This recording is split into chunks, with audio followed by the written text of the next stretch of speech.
Electoral bond के जरिए। ये इस आजाद भारत का सबसे बड़ा करप्शन स्कैम उजागर हुआ है। वो जो फ्यूचर गेमिंग जिसने सबसे बड़ा चंदा दिया है, उनके बारे में तो सीएजी ने बता दिया था कि इन्होंने कई राज्यों को लूटा, यानी कि हजारों करोड़ वो लूट रहे थे। उन्होंने उसके बाद कुछ 100 करोड़ का चंदा भाजपा को दे दिया और फिर ईडी आईटी का एक्शन सब खत्म हो गया। भाजपा, कांग्रेस, टीएमसी इन लोगों ने नहीं बताया कि किसने दिए। और एक पार्टी ने तो, जेडीयू ने तो ये कह दिया कि हमारे यहाँ कोई दरवाजे के नीचे छोड़ गया था। भाजपा वगैरह ने बोल दिया कि भाई हमको पता नहीं, हम कोई रिकॉर्ड नहीं रखते। अरे आप 8,000 करोड़ इलेक्टोरल बॉन्ड का चंदा ले लेते हैं और आप कहते हैं हम कोई रिकॉर्ड नहीं रखते, हमको नहीं पता कौन दे गया। 3 हफ्ते का टाइम दिया स्टेट बैंक को कि भाई आप ये सारा डेटा, किसने बॉन्ड दिए, किसने बॉन्ड लिए, ये सब पब्लिक करिए, सारे डिटेल पब्लिक करिए। तो 3 हफ्ते बाद स्टेट बैंक ने बोला कि हमको 3.5 महीने और चाहिए, क्योंकि ये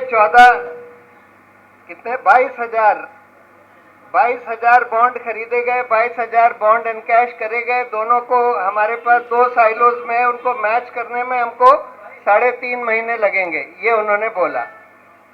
उसके बाद सुप्रीम कोर्ट ने बोला कि आपके पास जो है आप दे दीजिए, और उनको 1 दिन का टाइम दिया। 1 दिन में उन्होंने दे दिया। इलेक्शन कमीशन ने अपलोड कर दिया, सबको पता लग गया किस पार्टी को कितने बॉन्ड मिले, किस जने ने कितने बॉन्ड खरीदे, किस कंपनी ने खरीदे।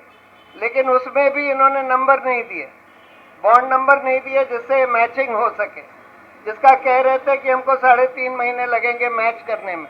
अरे भाई बॉन्ड तो दे देते, नंबर तो दे देते, नहीं दिए। उसके बाद जब सुप्रीम कोर्ट ने बोला कि अच्छा आप मैच मत करिए, दोनों तरफ नंबर दे दीजिए, तो इन्होंने कल जाकर नंबर दिए दोनों तरफ, और उसको 3 मिनट के अंदर कंप्यूटर से उसकी मैचिंग कर ली गई। बहुत सारे लोगों ने उसकी मैचिंग कर ली, यानी कि स्टेट बैंक झूठ बोल रहा था। अब इलेक्टोरल बॉन्ड में क्या निकल कर आया है, हम लोगों ने थोड़ी अभी प्रिलिमिनरी क्विक एनालिसिस करी है, और क्योंकि आधा इलेक्टोरल बॉन्ड 50% भाजपा को मिला है, तो हमने भाजपा की थोड़ी ज्यादा गहन एनालिसिस करी। अब मैं आपको बता दूं कि 4 तरीके से या 3 तरीके से घूस ली गई इलेक्टोरल बॉन्ड के जरिए। पहला, जिसको हम कहते हैं चंदा दो और धंधा लो, यानी कि प्रीपेड। पहले आपने चंदा दिया, फिर आपको कॉन्ट्रैक्ट मिला। दूसरा, ठेका दो, ठेका लो, रिश्वत दो, यानी पहले आपको ठेका मिल गया, उसके तुरंत बाद या उसके जल्दी ही आपने इलेक्टोरल बॉन्ड उस पार्टी को दे दिए जिस पार्टी की सरकार ने आपको ठेका दिया। अब मैंने बोला भाजपा का हमने थोड़ा सा एनालिसिस किया। प्रिलिमिनरी एनालिसिस में यह बात निकल कर आती है कि चंदा दो, धंधा लो, ठेका दो, रिश्वत दो में 1751 करोड़ के बॉन्ड दिए गए उन कंपनियों को जिनको भाजपा की सरकारों ने ठेके दिए। और ठेके कितने के दिए? 62,000 करोड़ के 62,000 करोड़ के ठेके दिए गए।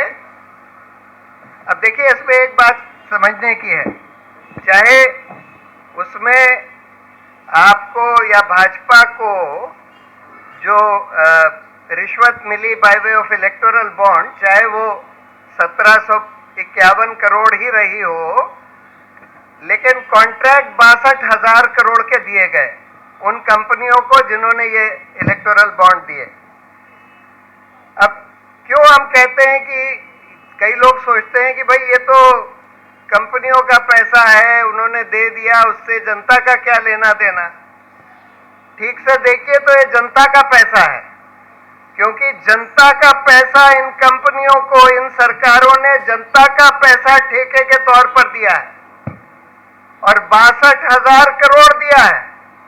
और उसमें कितना अवैध दिया है ये तो कहा नहीं जा सकता कि मतलब अगर इसमें घूस की बात नहीं होती, चंदे की बात नहीं होती, तो ये 62,000 के कॉन्ट्रैक्ट हो सकता है 40,000 के ही होते, यानी हो सकता है 20,000 22,000 करोड़ जनता की जेब में से निकल गया इस 1751 करोड़ के बॉन्ड के नाम पर घूस देने के लिए।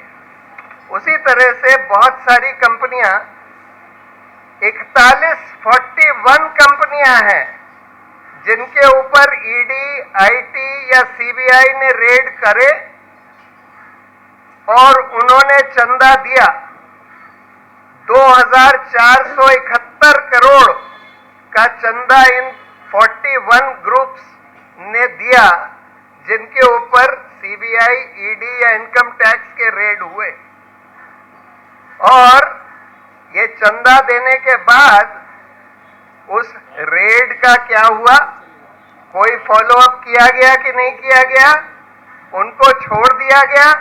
और अगर छोड़ दिया गया, जैसे कि नितिन ने बताया, वो जो फ्यूचर गेमिंग जिसने सबसे बड़ा चंदा दिया है, उनके बारे में तो सीएजी ने बता दिया था कि इन्होंने कई राज्यों को लूटा। अब उनके ऊपर ईडी ने 2023 में रेड करी, 2021 में, 2023 में इनकम टैक्स और ईडी की रेड होती है। और उन्होंने भाजपा को तुरंत 60 करोड़ का उस समय चंदा दे दिया। टोटल तो भाजपा को उन्होंने कई 100 करोड़ का चंदा दिया था। और उसके बाद अगर ये आप लोगों के छानबीन का काम है कि उसके बाद अगर ईडी और आईटी का एक्शन रुक गया, तो आप समझ लीजिए कि जनता का कितना नुकसान हुआ है।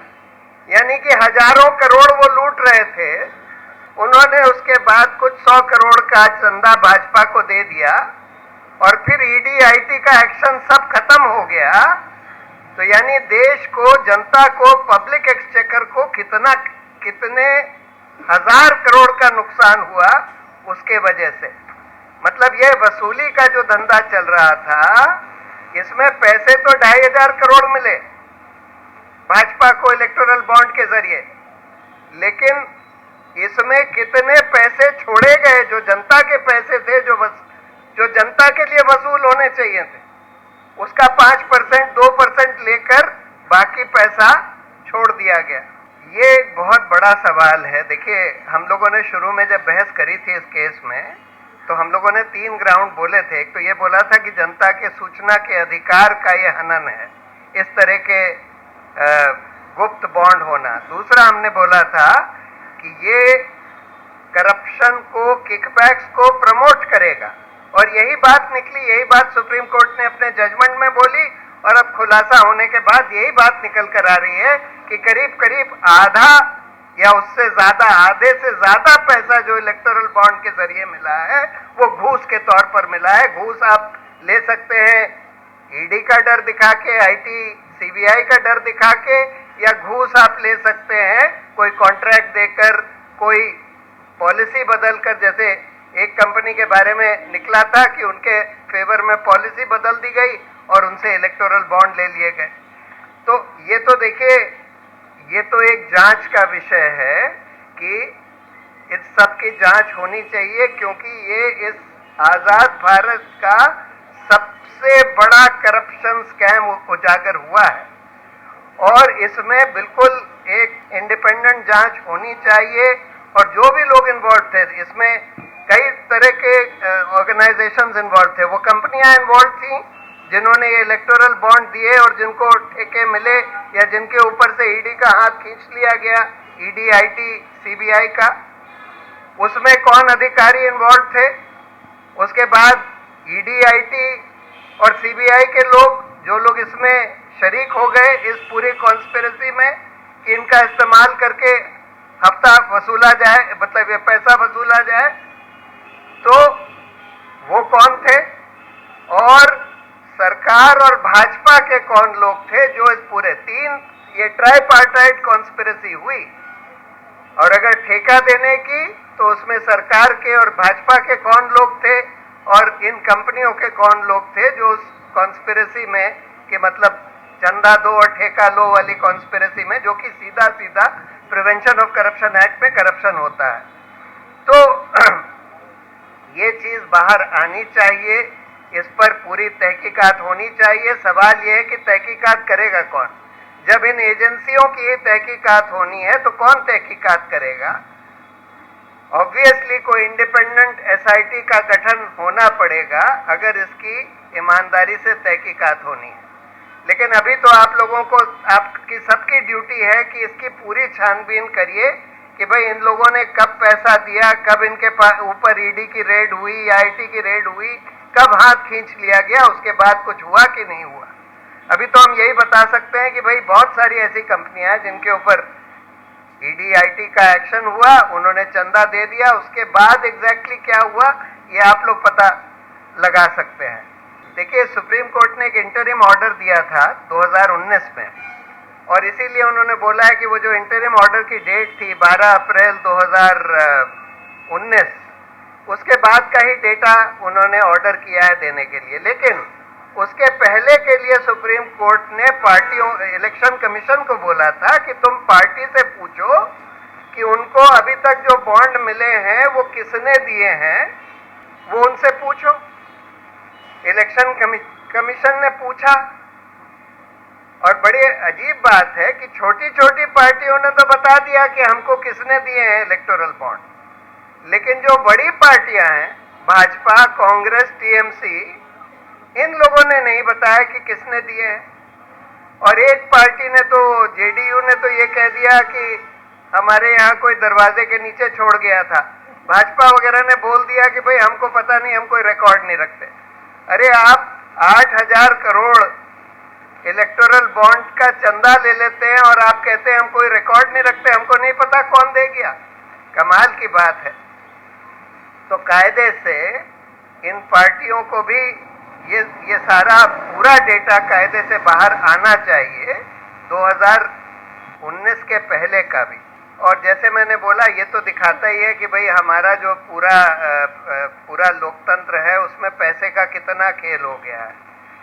कि देखिए, इलेक्शन में हर कैंडिडेट के ऊपर एक लिमिट होती है, 75 लाख कितना आप खर्च कर सकते हैं। यानी अगर भाजपा 500 कैंडिडेट लगाती है, एक कोई पार्टी 500 कैंडिडेट लगाती है लोकसभा में, तो टोटल वो 400 करोड़ से कम खर्च कर सकते हैं।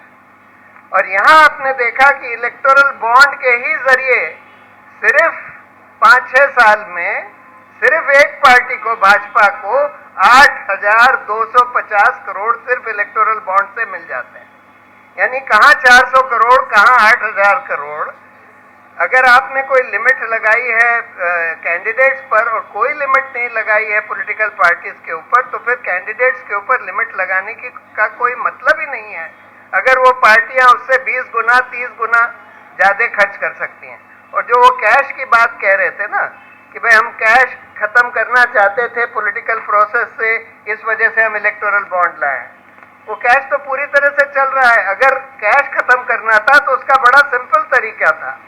जब आपने डिमोनेटाइजेशन किया तो आपने बोला कि भाई हम कैशलेस इकोनॉमी बनाना चाहते हैं, यानी कि हम चाहते हैं कि लोग सिर्फ बैंक के ट्रांजैक्शन से पैसे का ट्रांजैक्शन लेन देन करें। ऑर्डिनरी लोगों को तो आप नहीं बाध्य कर सकते कि भाई आप सिर्फ बैंक से ही लेन देन करिए, लेकिन पॉलिटिकल पार्टीज और कैंडिडेट्स को तो कर सकते थे। एक लाइन का रिप्रेजेंटेशन ऑफ पीपल एक्ट में बस अमेंडमेंट लाना था कि political parties and candidates will only take money and spend by banking channels and will not be entitled to take cash or spend in cash। अगर आप ये कर देते और अगर आपको पकड़ लिया गया कैश लेते हुए या देते हुए, तो फिर उसको करप्ट प्रैक्टिस माना जाएगा, आपको डिस्क्वालीफाई कर दिया जाएगा। इतना सा अमेंडमेंट लाना था, उससे कैश करीब करीब बंद हो जाता, लेकिन वो लाए नहीं और उल्टा इलेक्टोरल बॉन्ड ले आए, जिससे जो व्हाइट मनी भी था, जो बैंक के थ्रू भी था, वो भी सारा पैसा अवैध होकर इस तरह से घूस वूस के थ्रू दे दिया गया। नेशनल दस्तक की आपसे गुजारिश है कि अगर इसको बचाना चाहते हैं तो नेशनल दस्तक को सब्सक्राइब करने के लिए रेड कलर के सब्सक्राइब बटन को दबाएं, फिर बेल आइकन की घंटी दबाएं। नेशनल दस्तक को बचाने के लिए बहुत जरूरी है कि हर खबर को शेयर करें, लाइक करें, कमेंट जरूर करें।